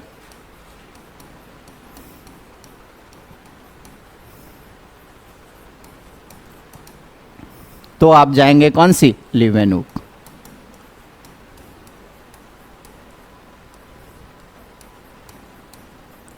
और आपसे अगर पूछ दे लिवेनहुक ने अपनी कंस्ट्रक्ट माइक्रोस्कोप से कौन सी 4 सेल देखी, तो क्या बताएंगे, लिवेनहुक ने अपनी ही कंस्ट्रक्ट माइक्रोस्कोप से 4 सेल देखी थी। एनी आइडिया, बताइए को 4 सेल कौन कौन है, लिवेनहुक ने पहले 4 सेल कौन कौन देखी। हाँ हाँ एकदम सही जा रहे हैं, हाँ बोलिए, bacterial cell, protozoa, RBC and spermatozoa. Leeuwenhoek observe which 4 cell, bacterial cell, जिसको बहुत डिटेल में एनसीईआरटी ने बताया अंडर प्रोकैरियोटिक, प्रोटोजोआ, प्रोटोजोआ आपके लिए फैमिलियर है, amoeba, paramecium, sporozoa, all are protozoa, RBC and spermatozoa.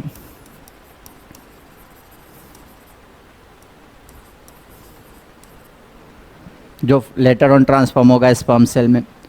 पूछा जाएगा इनकी बुक का नाम क्या था, द सेक्रेट ऑफ नेचर।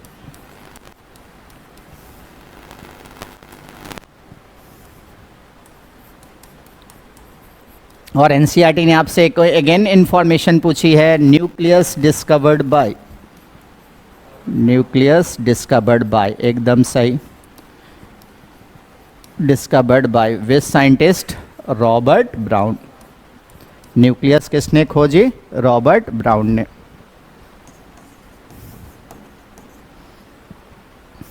और पूछा जाएगा सेल की स्टडी कब इजियर हो गई, जब हमने क्या डिस्कवर कर ली, electron microscope. Study of cell became easier after discovery of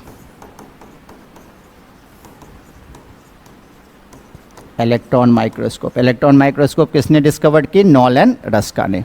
तो यही 5 हमें फैक्ट्स याद रखना होता है कि पहली सेल किसने देखा, तो रॉबर्ट हुक। रॉबर्ट हुक ने सेल कहाँ देखा, in a thin slice of cork. पूछा जाएगा first living cell observe by Leeuwenhoek, and first अब Leeuwenhoek observe which 4 cell, bacterial cell, protozoa, RBC and spermatozoa. और पूछा जाएगा nucleus first observe by Robert Brown. और cell की study कब easier हो गई, जब हमने क्या डिस्कवर कर ली, electron microscope. An electron microscope discovered bye Nolan Ruska. जिस साइंटिस्ट ने इलेक्ट्रॉन माइक्रोस्कोप डिस्कवर्ड की, इलेक्ट्रॉन माइक्रोस्कोप जिसकी रिजॉल्विंग पावर और मैग्नीफाइंग पावर काफ़ी ज़्यादा होते हैं, उसको पहले माइक्रोस्कोप ही पढ़ना था बट अब नहीं पूछा जाता, बस यही एक लाइन है, तो नॉलन रस्का। 2 माइक्रोस्कोप का नाम लिखा है, एक फेज कंट्रास्ट माइक्रोस्कोप, एक आपको इलेक्ट्रॉन।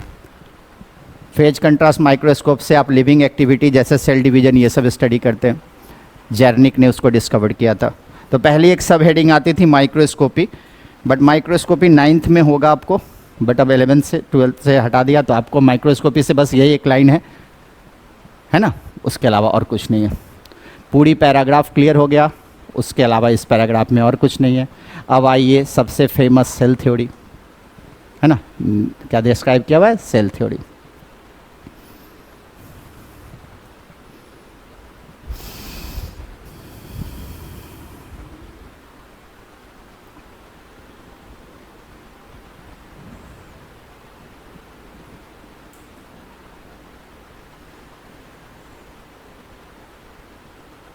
क्लियर?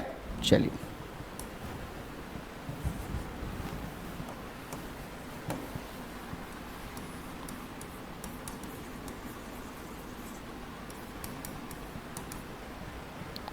सेल थ्योरी में आप सभी जानते हैं सेल थ्योरी किसने दी? Sedan and swan.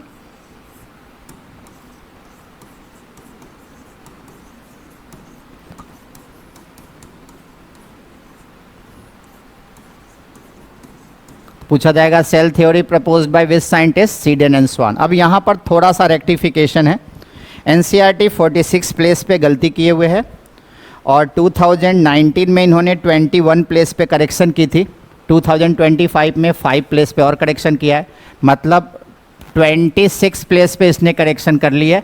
20 प्लेस अभी भी है जिस पे इसको करेक्शन की रिक्वायरमेंट है, जिस पे क्वेश्चन पूछा जा चुका है फिर भी अभी करेक्शन नहीं किया है। तो 26 करेक्शन ये 46 में किया हुआ है, मेरे पास सारे लिस्ट है 2008 से ही, लेकिन ये अभी जो है इस पर पहले करेक्शन कर चुका था, 2019 में बहुत सारे करेक्शन किया था, अभी भी किया है 2025 में, और अभी भी इसके पास 20 करेक्शन की अभी जो है वो ज़रूरत है जो अभी नहीं किया है। हम वो मार्क करते रहेंगे, जैसे जैसे टॉपिक बताएंगे आपको बताते चलेंगे कि कहाँ कहाँ पर करेक्शन की जरूरत है, उस पर क्वेश्चन पूछा जा चुका है फिर भी करेक्शन नहीं है। बहुत सारे ऐसे प्लेस भी है जिस पे 2008 में क्वेश्चन है, 2017 में क्वेश्चन है, फिर भी वही गलती किए पर किए जा रहा है रिप्रिंट में, और उस पर क्वेश्चन करेक्ट स्टेटमेंट पे क्वेश्चन है लेकिन इनकरेक्ट स्टेटमेंट अभी स्टिल एनसीईआरटी में है, ऐसा भी आपको बताएंगे हम। बहुत सारे लाइन जिस पे क्वेश्चन 2017 में आ चुका है फिर भी अभी एनसीईआरटी में अभी वो करेक्शन नहीं हुआ है। तो 2008 से ही लिस्ट है, बहुत सारे आदमी ने एनसीईआरटी को मेल किया लेकिन धीरे धीरे करेक्ट कर रहे हैं, एक बार में 46 ना कर दे, है ना, क्योंकि 2008 से मेरे पास है तो बहुत सारे आदमी के पास होगा ये करेक्शन की लिस्ट, लेकिन अभी तक जो है इसकी पूरी करेक्शन नहीं हुई है। कितने करेक्शन किया है? 26 पे कर लिया, 20 प्लेस पे अभी भी करेक्शन बचे हुए। तो आपसे पूछा जाएगा, पहली जो स्टेटमेंट आपको याद होगा और आपके बुक में भी अभी लिखे होंगे बच्चे, एम सीडेन का लिखा हुआ है, जर्मन बॉटनिस्ट लिखा हुआ है ना, और इनमें लिखा हुआ है ब्रिटिश जोलॉजिस्ट। बट ये स्टेटमेंट बहुत पहले से गलत था, लेकिन इसको अभी भी ये इनकरेक्ट स्टेटमेंट थे। अब इसको एनसीईआरटी ने 2025 के रीप्रिंट कंडीशन में सही कर लिया है। अब इनका नाम है, जो साइंटिस्ट यही हैं बट इनकी जो है डेजिग्नेशन चेंज हो जाएगी। ब्रिटिश जोलॉजिस्ट से आप क्या याद रखिएगा? German zoologist. और कुछ नहीं चेंज करना है, बस साइंटिस्ट की जहाँ से ऑरिजिन थी वो गलत था। ये पहले से, बहुत पहले से 2008 से ही ये करेक्शन उसको लिखा जा रहा है। हाँ, इनका सही है, ये जर्मन बॉटनिस्ट थे, ये जर्मन जोलॉजिस्ट थे, शुरू से जर्मन जोलॉजिस्ट था, लेकिन एनसीईआरटी ब्रिटिश जोलॉजिस्ट लिखा हुआ था तो मोस्टली क्या पढ़ रहे थे? इसको पढ़ रहे थे ब्रिटिश जोलॉजिस्ट, है ना। अब जर्मन जोलॉजिस्ट पढ़ेंगे। अब एनसीईआरटी ने इसको रीप्रिंट में लिख दिया, तो अब जब क्वेश्चन आएगा कि आपका स्वान बिलोंग्स टू, तो आप जाएंगे जर्मनी, नॉट ब्रिटेन। क्लियर हो गया? अब आप as the name suggest Schleiden botanist थे, तो इन्होंने क्या स्टडी की? प्लांट टिश्यूज की, और क्या बताया? All plants are made up of cell. सारे प्लांट टिश्यूज पढ़े और क्या बताया? All plants are made up of cell.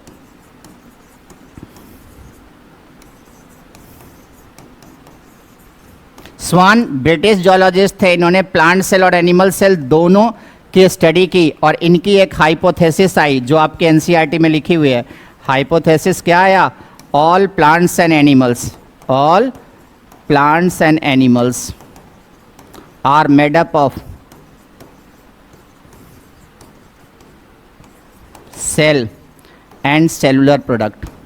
तो क्वेश्चन पूछेगा कि ये हाइपोथेसिस किसकी है कि all plants and animals are made up of cell and cellular product, तो कौन जाएंगे? स्वान की। और स्वान ने एक बेसिक डिफरेंस बताया कि एनिमल सेल के पास क्या होता है? Cell wall, sorry, animal cell के पास होता है सेल मेम्ब्रेन, और प्लांट सेल के पास क्या होता है? Cell wall. इन्होंने क्या बताया? Plant cell accounts cell wall as outer most boundary, और एनिमल सेल के पास क्या होगा? Animal cell accounts cell membrane. तो एनिमल सेल के पास सेल मेम्ब्रेन होगा आउटर मोस्ट बाउंड्री, और प्लांट सेल के पास क्या होगा? Cell wall. तो यहाँ पर एक क्वेश्चन पूछेगा कि आपको cell wall first observe by, तो कौन सा साइंटिस्ट जाएंगे? Robert Hooke. But cell membrane first observe by, NCERT यहाँ लिखा हुआ है, कौन सा जाएंगे? स्वान। पूछेगा cell wall first observe by तो Robert Hooke, but cell membrane first observe by Swann. जब हम आपको प्लाज्मा मेम्ब्रेन पढ़ाएंगे तो वहाँ सबसे पहली लाइन यही है कि आफ्टर डिस्कवरी ऑफ आपको इलेक्ट्रॉन माइक्रोस्कोप प्लाज्मा मेम्ब्रेन की स्टडी क्या हो गई, ईजियर हो गई। और उससे पूछा जाएगा plasma membrane first observe by कौन सा साइंटिस्ट जाएंगे, स्वान। और इन विच सेल, मेमेलियन आरबीसी। तो ये जो आप कंडीशन पढ़ेंगे तो एग्जाम में पूछा जाएगा कि आपको स्वान के स्टेटमेंट क्या थे कि all plants and animals are made up of cell and cellular product, और plant cell accounts cell wall as the outer most boundary, animal cell के पास क्या होगा, cell membrane. Clear? Next,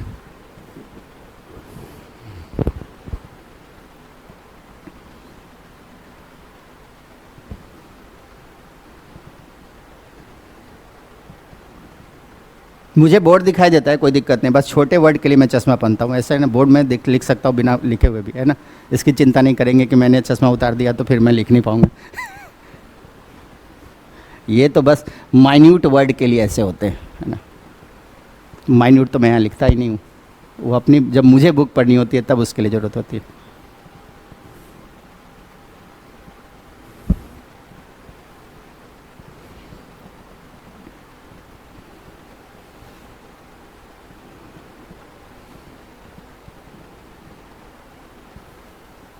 clear? Next, अब इनके एफर्ट से जो cell theory आई, इन दोनों के एफर्ट से, उनको हम लोग कहते हैं क्लासिकल सेल थ्योरी।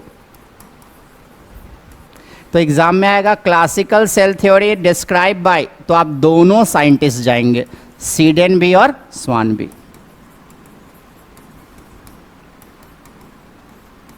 और इनकी एविडेंस में दो एविडेंस आएगा। फर्स्ट, सेल इज द, जो आप सेल के डिफिनीशन लिखे थे, cell is the structural, functional and fundamental unit of life.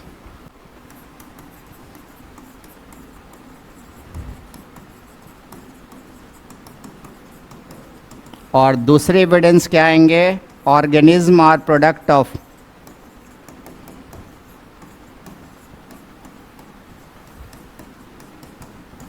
Cell and cellular components.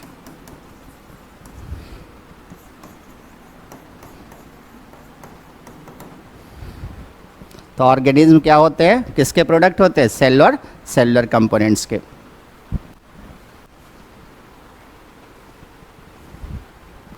मैंने वेस्ट बंगाल में जो चीज़ देखा है वो सबसे बड़ी बात है क्या, कि जब मैं कोलकाता में पढ़ाता था, फर्स्ट टॉपिक से लास्ट टॉपिक तक बच्चे उतने ही डिस्परेट रहते हैं। मुझे कोविड हो गया था, मैं लास्ट टॉपिक है एनसीईआरटी की पॉल्यूशन, है ना, एनवायरमेंटल इशू, पहले था अब हटा दिया, है ना। उस समय मैं इस टॉपिक को एक वीक बाद पढ़ाया था कोविड के कारण, तब भी बच्चे सारे एपीएस थे। जो लास्ट टॉपिक है आप बचपन से पढ़ते आ रहे हैं, है ना। ये और ये सिंसियरिटी बहुत फ़ायदेमंद होती है। अगर आप फर्स्ट से लास्ट तक उसी टेम्परामेंट से पढ़ेंगे, वो लास्ट टॉपिक है ना, 12th के बुक की सबसे लास्ट टॉपिक है एनवायरमेंटल इशू।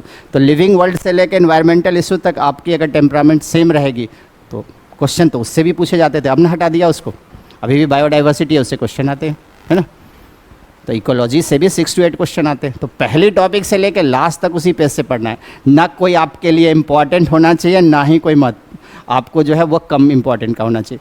क्वेश्चन आपको लिविंग वर्ल्ड से भी आएंगे, क्वेश्चन बायोडाइवर्सिटी से भी आएगा, एनवायरमेंटल से, तो लास्ट तक भी उतना ही आपको अच्छे से पढ़ना है। ऐसा नहीं रहना चाहिए कि मैं ये टॉपिक मेरा अच्छा है, ये टॉपिक ख़राब है, ऐसा होना ही नहीं चाहिए। किसी दुकान वाले से कहिएगा कि अपने पसंद का कपड़ा निकाल दे तो वो निकाल पाएंगे नहीं। मैं टोटल टॉपिक पढ़ाऊंगा आपका 32, मुझे पूछेगा कौन से टॉपिक आपका इंपॉर्टेंट है, कौन कौन आपको अच्छा लगता है, कौन नहीं, कोई नहीं, सारे इंपॉर्टेंट आपके लिए भी वैसे ही होनी चाहिए। हर टॉपिक उतने ही इंपॉर्टेंट है। सबसे क्वेश्चन आते हैं, कैसे कह सकते हैं आपको कि कोई इंटरेस्टिंग है कोई नहीं, कैसे? आपके पास ऑप्शन ही नहीं है। ऐसा कोई ऑप्शन है कि कोई टॉपिक छोड़ के चले जाए, लिविंग वर्ल्ड बिना पढ़े हुए चले जाए, काम चल जाएगा? नहीं। तो फिर तो हर टॉपिक से क्वेश्चन आते हैं, तो आपके लिए सारे टॉपिक इक्वल होना चाहिए। कितनी पढ़नी है, बस जितनी बताई जा रही है। क्लियर? अब पूछा जाएगा यहाँ क्लासिकल सेल थ्योरी से क्या होगा। क्लासिकल सेल थ्योरी की एक चीज़ यहाँ डिस्क्राइब नहीं थी, वो कौन सी है? इसकी लिमिटेशन। बताइए क्या यहाँ क्लियर नहीं था? ऑरिजिन ऑफ सेल, ये नहीं बताया गया कैसे सेल बनेंगे आपको। तो पूछा जाएगा क्लासिकल सेल थ्योरी की लिमिटेशन क्या है? Origin of cell not clear. कैसे नए सेल बनेंगे ये क्लियर नहीं था। और इसके लिए एक फेमस साइंटिस्ट आप यूज करते हैं, कौन से बताइए? Rudolf virtue. इनकी स्टेटमेंट आती है ओमिनिस सेलुला ए सेलुला, मतलब a cell arises from its pre existing one. तो पूछा जाएगा जो क्लासिकल सेल थ्योरी आई उसमें क्या नहीं डिस्क्राइब किया गया था, तो आपका आंसर होगा origin of cell not clear. Origin of cell को किसने बताई, तो आप साइंटिस्ट का नाम क्या लिखेंगे? Rudolf virtue. ये लाइन हो गया क्लियर ना? नहीं लिखे तो बताइएगा, रुकेंगे हम, कहीं कोई प्रॉब्लम नहीं है, आप ही के पेज से चलेंगे हम, हमें अपनी पेज से नहीं पढ़ानी है, आपके पेज से पढ़ाने। हम तो 20-21 साल से यही कर रहे हैं, सुबह से शाम तक यही लिखते हैं, पहले टॉपिक से लेके लास्ट तक।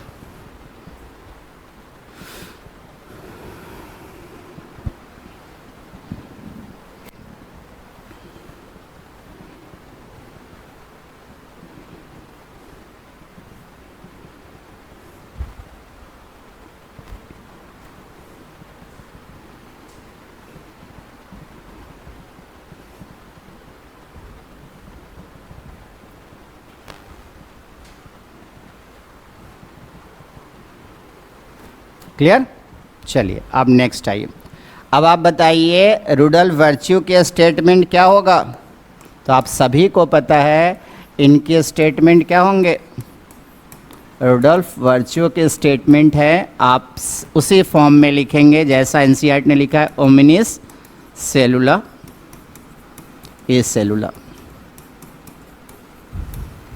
और इसको हम अपनी लैंग्वेज में अगर बच्चे इलेबरेट करें तो क्या होगा? Each cell arises from its pre-existing one।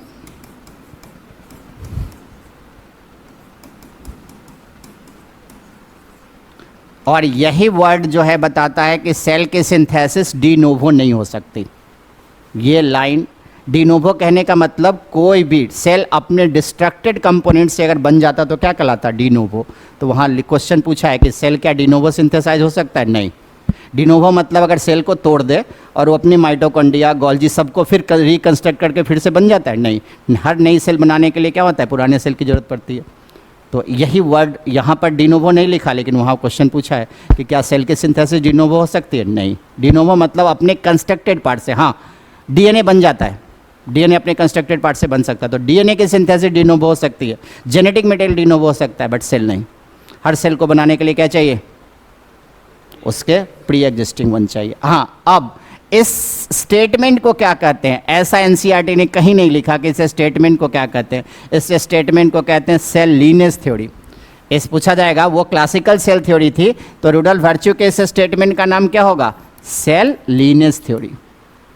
इसको क्या कहते हैं? Cell lineage theory. तो एग्जाम में आएगा कि सेल लीनियज थ्योरी क्या है, तो जो रुडोल्फ वर्च्यू के स्टेटमेंट है। लीनियज का मतलब ये होता है कैसे नया ऑर्गेनिज्म बनेगा, उसको इंडिकेट करना। तो पूछा जाएगा cell lineage theory given by, तो आप पूरी लाइन पढ़ने के बाद भी नहीं समझ पाएंगे कि किसकी बात कर रहा है। तो आपको पता होना चाहिए कि सेल लीनियज थ्योरी किसके स्टेटमेंट को कहते हैं? रुडोल्फ वर्च्यू के। ओमिनिस सेलुला ए सेलुला जो स्टेटमेंट है कि कैसे नए सेल बनाएंगे, इसी कंसेप्ट को हम कौन सी थ्योरी कहते हैं? Cell lineage. अब एनसीईआरटी ने क्या लिखा है? Modern cell theory. तो बताइए मॉडर्न सेल थ्योरी में क्या होगा? मॉडर्न सेल थ्योरी में आप दो स्टेटमेंट तो वही यूज करेंगे जो आपने अभी यूज किया है under classical cell theory, classical cell theory. और दो स्टेटमेंट और आ जाएगा, एक स्टेटमेंट और आ जाएगा किसका? सेल लीनियज का।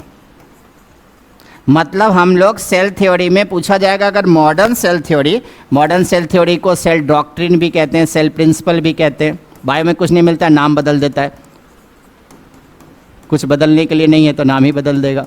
सेल डॉक्ट्रिन का ये इसमें क्या होगा? 2 evidence of classical cell theory and 1 evidence of cell lineage theory. तो कौन बन जाएगा? Modern cell theory. तो मॉडर्न सेल थ्योरी एनसीईआरटी ने लिखा है, मॉडर्न सेल थ्योरी एनसीईआरटी ने डिस्क्राइब किया है। तो उसमें क्या है? क्लासिकल सेल थ्योरी की और सेल लीनियज थ्योरी के स्टेटमेंट को मिला दीजिए तो क्या बन जाएगा? Modern cell theory. क्लियर?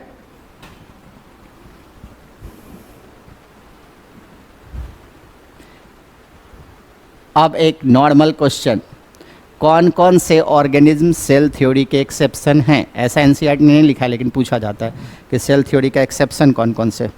बताइए कौन सा ऑर्गेनिज्म आप जानते हैं जो सेल थ्योरी के एक्सेप्शन हो सकते हैं? आगे ये स्टेटमेंट यूज किया है बट यहाँ नहीं यूज किया है बायोलॉजिकल क्लासिफिकेशन में statement? Virus, virus A cellular है, हाँ एकदम सही। वायरवाइड सब वायरल कंपोनेंट्स वो भी ए सेलुलर है। हाँ माइकोप्लाज्मा सेल थ्योरी का एक्सेप्शन नहीं है। हाँ अगर प्रोकैरियोट जाएंगे तो ऐसे सब होंगे, सारे प्रोकैरियोट, माइकोप्लाज्मा ही नहीं, सारे ऑल प्रोकैरियोट्स। अगर आप जाएंगे केवल माइकोप्लाज्मा नहीं, ऑल प्रोकैरियोट्स। अगर हम सेल थ्योरी के जितने एक्सेप्शन होते हैं सबके हम लिस्ट लिख देते हैं और उसमें जो सबसे इंपॉर्टेंट पूछा जाता है वो भी लिख देते हैं। तो क्लियर हो गया ये सेल थ्योरी। सेल थ्योरी में हमने क्या सीखा कि सेल थ्योरी किसने दी? सीडेन एंड स्वान ने। और उसमें एक करेक्शन सीखा कि पहले आपको जो ये करेक्शन तो आ गया होगा, आपको मिला भी होगा, नहीं मिला? ये करेक्शन 2025 की जो 5 करेक्शन हुई है उसकी तो लिस्ट पूरी मार्केट में सर्कुलेट है, आपको ही मिले होंगे 5 करेक्शन जो 2025 में किया है, वो 5-6 करेक्शन जो किया है ना पूरी बायो में, तो उसमें ये करेक्शन भी है कि आपको सीडेन को अब तो पहले से ही जर्मन बॉटनिस्ट मानते थे, अब स्वान को क्या मानना है? जर्मन जोलॉजिस्ट, ना कि ब्रिटिश जोलॉजिस्ट। क्लियर? क्लियर हो गया यहाँ तक? अब सेल थ्योरी का एक्सेप्शन देखिए, पूछेगा exception of cell theory, exception of cell theory.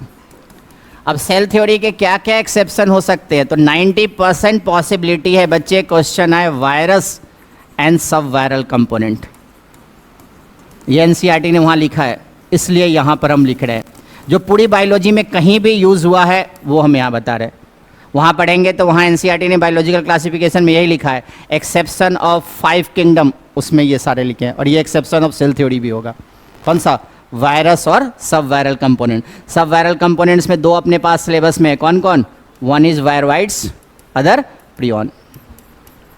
ये 2 है ना, होता है वायरोसाइड्स भी है बट उस सिलेबस में नहीं है, तो वायरवाइड्स और प्रियॉन।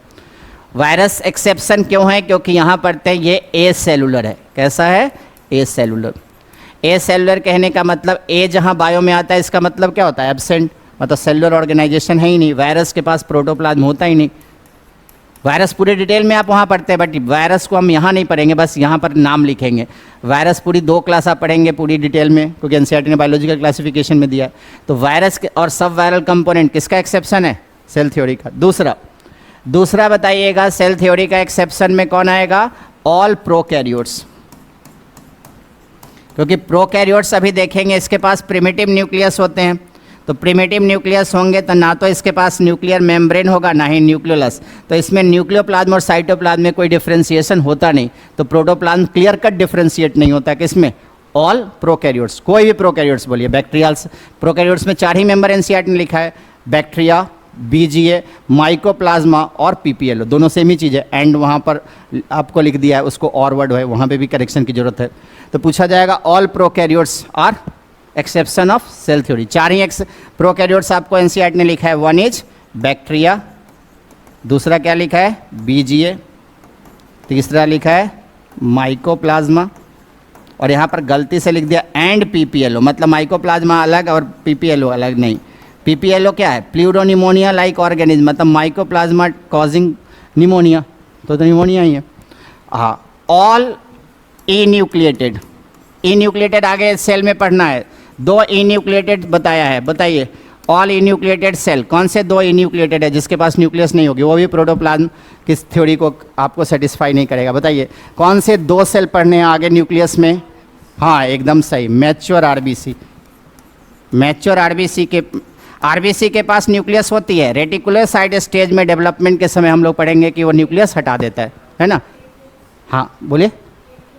प्लेटलेट्स का यहाँ मेंशन नहीं किया है, 2 ही लिखा है, एक लिखा है प्लेटलेट्स के पास होते हैं न्यूक्लियस। मैच्योर आरबीसी और मैच्योर सीव ट्यूब लिखा है, 2 ही सेल लिखा है, एक मैच्योर आरबीसी दूसरा mature sieve tube. Sieve tube हम लोग कहाँ पढ़ते हैं? जब फ्लोएम पढ़ते हैं आप, फ्लोएम में sieve tube, companion cell, phloem fibre, phloem parenchyma, तो पढ़ते हैं मैच्योर सीव ट्यूब के पास न्यूक्लियस नहीं होता, उसकी मेटाबॉलिक एक्टिविटी को कौन रेगुलेट करता है? Companion cell. तो पूछा जाएगा इसमें मैच्योर आरबीसी और मैच्योर कौन सा हो जाएगा? Mature sieve tube. ये 2 नाम लिखा है। और जितने भी मल्टी न्यूक्लिएट है ये भी एक्सेप्शन हो जाएगा। मल्टी न्यूक्लिएट में भी प्रोटोप्लाज्म की थ्योरी जो है वो सेटिस्फाई नहीं होगी फुल्ली। मल्टी न्यूक्लिएट आप पढ़ते हैं ओप्लिना, आप फंगस में पढ़ते हैं Rhizopus, Albugo, Mucor. All Phycomycetes are accepted, Rhizopus, Albugo, Mucor. तो बताइए सेल थ्योरी में इससे ज़्यादा कोई इन्फॉर्मेशन पढ़नी नहीं है, इतनी बातें अगर याद, और इसमें भी 90% पॉसिबिलिटी है यही ऑप्शन जब भी आता है तो वायरस और सब वायरल कंपोनेंट्स याद है, क्योंकि एनसीईआरटी ने वहाँ पर वायरस के लिए वर्ड यूज़ किया कि वायरस ए सेलुलर है, ऑब्लिगेट पैरासाइट है, तो ए सेलुलर पूछेगा तो सेल थ्योरी का एक्सेप्शन कौन है? वायरस। तो ये क्वेश्चन आपको यहाँ पूछा जाएगा कि which of the following is an exception of cell theory. तो ये सारे हैं, बट 90% पॉसिबिलिटी कौन से ऑप्शन पूछने की है? वायरस।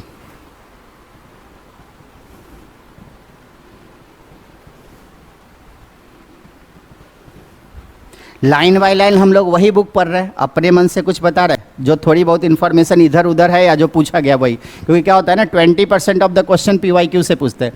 आप नेक्स्ट ईयर एग्ज़ाम देंगे तो 20% क्वेश्चन रिपीट होते हैं अगर आपने 10 ईयर के PYQ कर लिए तो। 2026 में देंगे तो 2016 से PYQ बनाना पड़ेगा, उससे पहले का PYQ आपके लिए कोई काम का नहीं है, वो कम इम्पॉर्टेंट है। लेकिन 10 ईयर के PYQ कर लीजिए, फिजिक्स केमिस्ट्री बायोलॉजी में क्वेश्चन एज यूजुअल रिपीट होते हैं, कभी कभी तो सक्सेसिव ईयर में 2-3 क्वेश्चन रिपीट हो जाता है।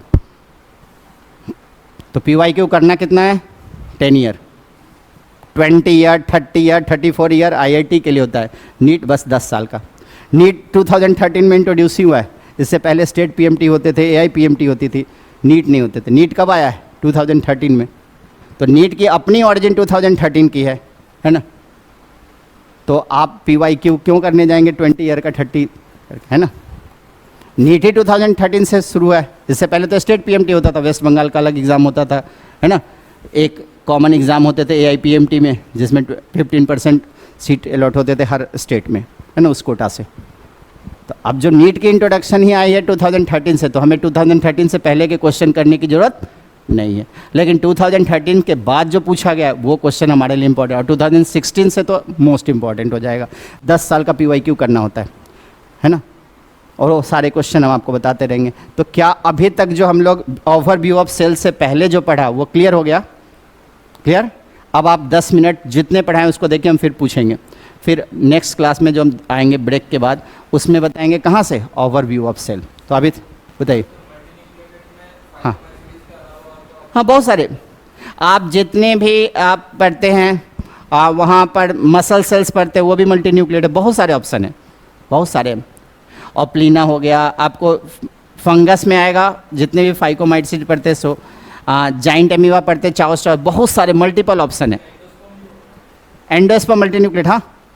सिंसाइटियम कंडीशन लिखा हुआ है, आपको लिखा हुआ है एनसीईआरटी ने वहाँ कि अगर कैरियोकाइनेसिस जो है वो हो जाए और साइटोकाइनेसिस नहीं हो तो मल्टी न्यूक्लिएट कंडीशन आएगा। उस मल्टी न्यूक्लिएट कंडीशन को सिंसाइटियम कहते हैं, और वहाँ लिखा है coconut water liquid nuclear endosperm होता है, वह मल्टी न्यूक्लिएट कंडीशन हो सकता है।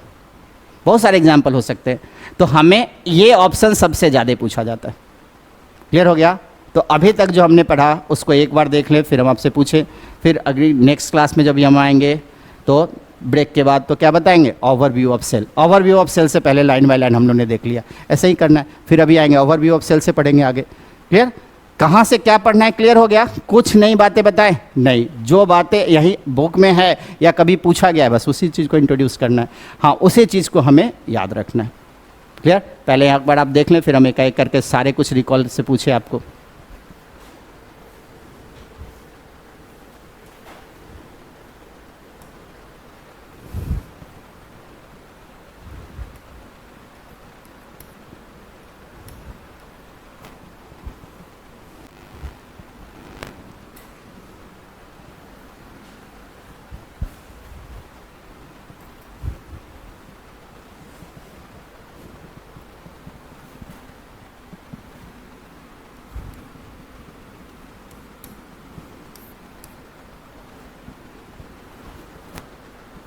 चलिए, रिकॉल कर लिए, अब पूछे।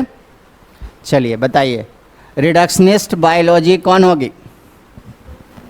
जिस to study physiochemical approach of biology. बस उसके बाद उस लाइन को ही नहीं पढ़ना है। अब रामचंद्रन से बताइए, रामचंद्रन डिस्क्राइब। पूछा जाएगा रामचंद्रन प्लॉट डिस्क्राइब विच, तो कन्फॉर्मेशनल चेंज ऑफ प्रोटीन। पूछा जाएगा Ramachandran influence by Linus Pauling. पूछा जाएगा Linus Pauling describe which two structure, alpha helix और बीटा सीट। पूछा जाएगा Ramachandran describe which structure, triple helical structure of collagen. इसके अलावा कुछ पूछा ही नहीं जाता है। कोलाजन मोस्ट अबंडेंट प्रोटीन है एनिमल्स का, most abundant protein of biological world पूछा जाए तो रिविस्को। अब आइए, लिविंग और नॉन लिविंग को डिफ्रेंशिएट करने के लिए एक बेसिक यूनिट की रिक्वायरमेंट होती है। उस बेसिक यूनिट को क्या कहते हैं? Cell. Anything less than cell can't exist in nature, या इससे छोटी यूनिट नेचर में नहीं मिलते। आपसे पूछा जाएगा first cell observe by Robert Hooke. Robert Hooke observe cell in thin slice of cork, और ये डेड सेल था। तो first cell observe by, first cell wall observe by कौन जाइएगा? और first cell membrane observe by Swann. समझ रहे हैं कहाँ से क्वेश्चन आता है, बस उसी को अलग करना है। पूछा जाएगा first living cell observe by, कौन सा जाएंगे? लीवेनहुक। पूछा जाएगा फर्स्ट आपको लीवेनहुक ऑब्जर्व विच 4 सेल, कौन कौन जाएंगे? Bacterial cell, protozoa, RBC, spermatozoa. Nucleus first discovered by Robert Brown, and study of cell became easier after discovery of electron microscope. पूछा जाएगा सेल थ्योरी से रिलेटेड क्वेश्चन, सीडेन क्या थे? German botanist. स्वान आप German zoologist याद रखना है। इनके स्टेटमेंट प्लांट से रिलेटेड ही, तो all plants are made up of cell. इनकी हाइपोथेसिस में all plants and animals are made up of cell and cellular product. और ये बेसिक डिफरेंस बताया कि प्लांट सेल डिफर होता है एनिमल सेल में in having cell wall. Plant cell के पास सेल वॉल होगा outer most covering, animal cell के पास सेल मेम्ब्रेन। क्लियर?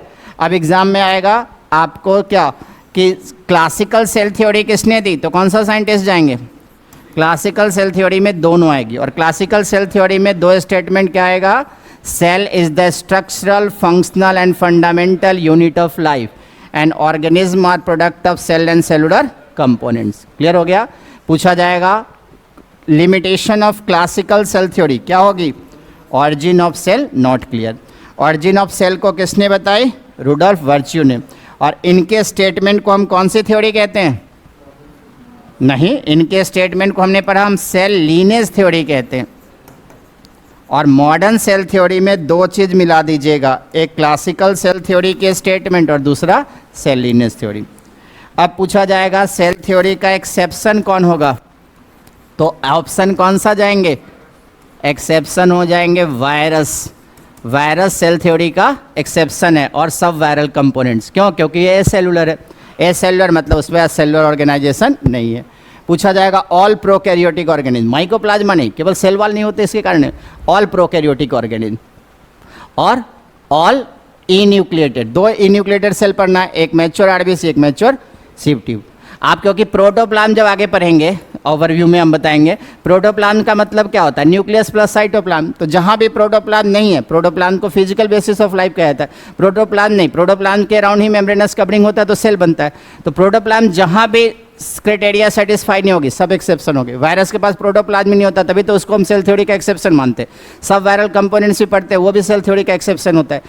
आपको प्रोकैरियोट्स के पास क्या होता है, आगे पढ़ेंगे, इसके पास न्यूक्लियर मेम्ब्रेन नहीं होता, तो बाउंड्री ही नहीं होगी जो डिफ्रेंशिएट करेगी न्यूक्लियस और साइटोप्लाज्म में। तो न्यूक्लियोप्लाज्म और साइटोप्लाज्म को डिफ्रेंशिएट करने वाली बाउंड्री ही नहीं है। पूछा जाएगा मल्टी न्यूक्लिएट में भी ये डिस्टर्ब हो जाएगा। जो ई न्यूक्लिएट होते हैं उसमें भी क्या है? न्यूक्लियस ही नहीं है, तो फिर से प्रोटोप्लाज्म के कंसेप्ट नहीं आएंगे। तो हमें प्रोटोप्लाज्म जहाँ भी फेल करता है सब एक्सेप्शन होते हैं, लेकिन क्वेश्चन कौन सा पूछा जाता है? वायरस। जब भी क्वेश्चन है कोई वायरस में स्टेटमेंट लिखा हुआ है कि वायरस ए सेलुलर होते हैं, वायरस ऑब्लिगेट पैरासाइट होता है, ये सब स्टेटमेंट एनसीईआरटी के उसी के